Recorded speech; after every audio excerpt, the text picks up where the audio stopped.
Welcome back to a new video. So I'm going to spend some time talking about some little things I was kind of noticing when I was analyzing some of the videos from this session, and one of the reasons I like to record from the front will be for some of the reasons I talk about. I'm going to try to focus on the snatch and the clean and jerk, but I might run out of time for the clean and jerk stuff.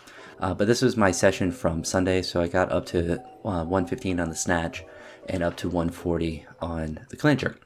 But as I was moving through this session, or as I was looking through the videos from this session, I noticed some odd things in the snatch.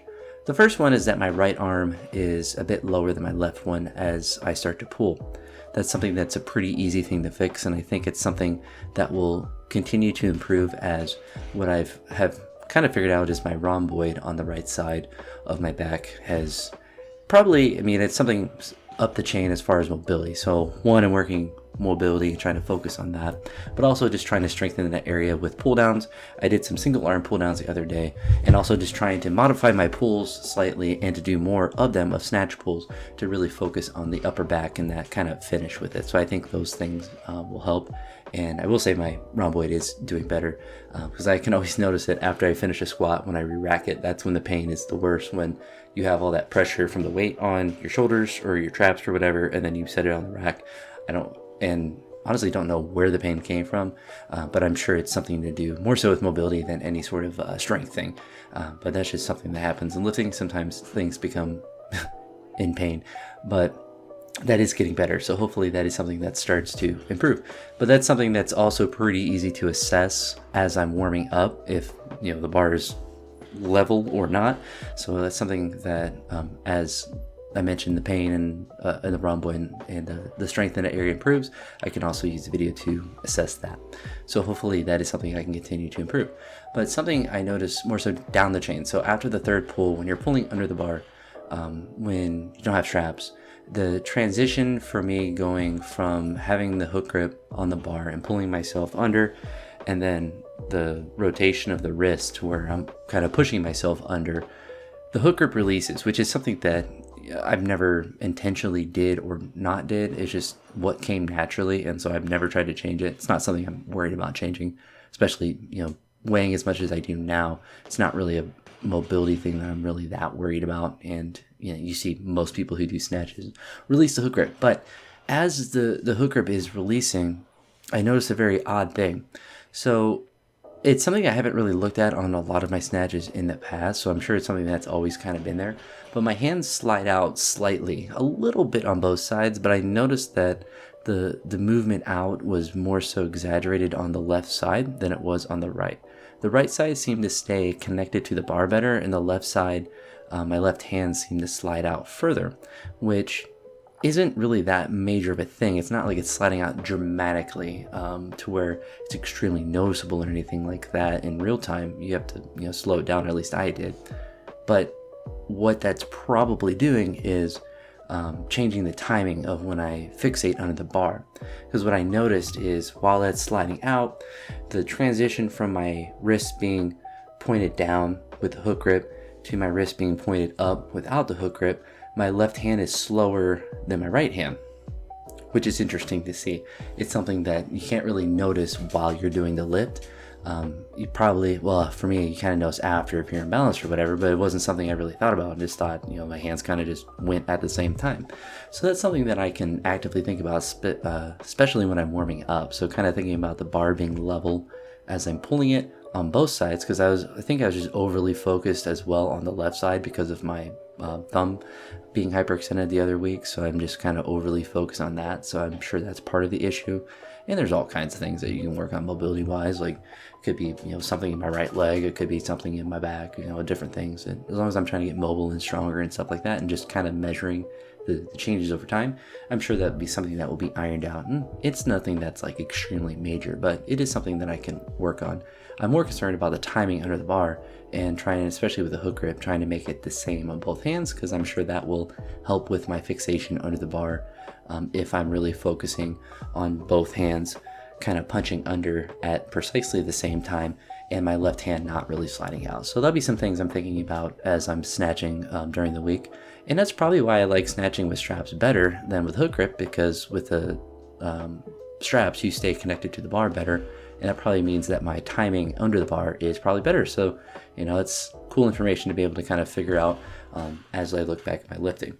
With the clean and jerk work, there isn't as much to talk about, which is nice because I don't have as much to talk about at the end of this video. More so with the jerk than with the clean. The clean I'm pretty happy with. There wasn't anything too weird that I was noticing. It's mostly just my legs get stronger, my clean goes up. I finish the clean, it goes up. It's more so just doing the lift. It isn't anything I'm that technically worried about.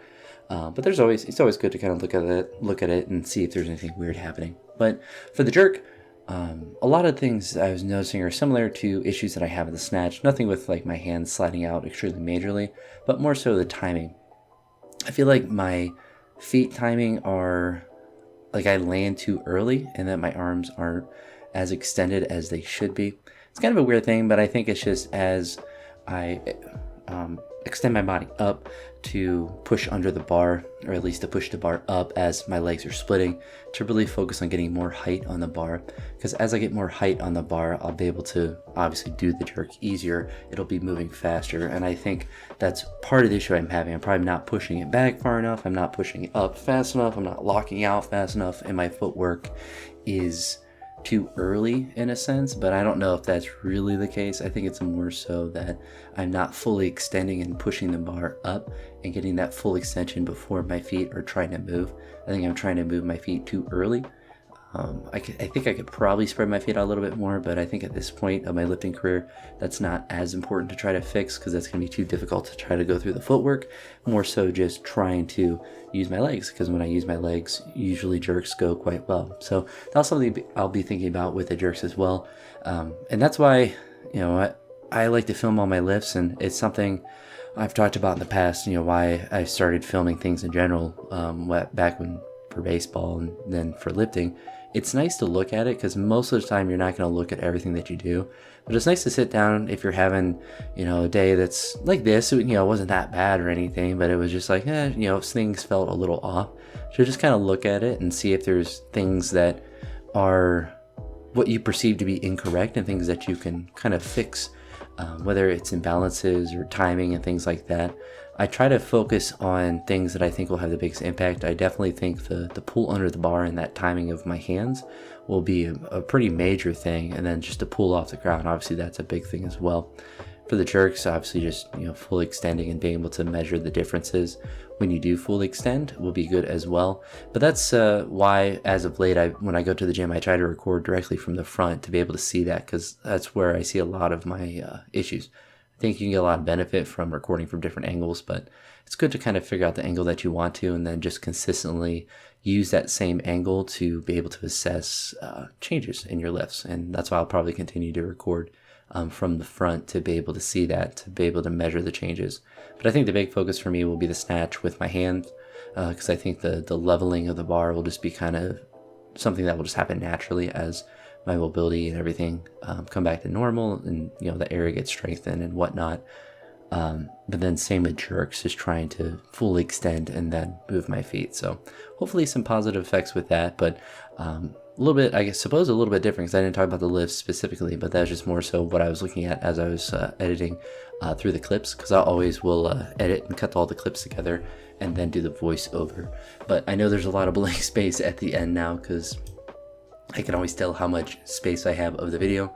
Looks like it's 6:49, so there's about 2 extra minutes there. I always apologize for that. I seem to always talk over the amount of time that I have in clips, but yeah, I don't know. If you have any ideas of stuff I could throw at the end of these videos instead of blank space, let me know.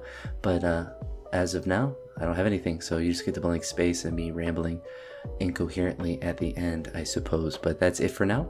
I'll talk to you in the next video, and I hope you all have a good day. Thanks. Bye.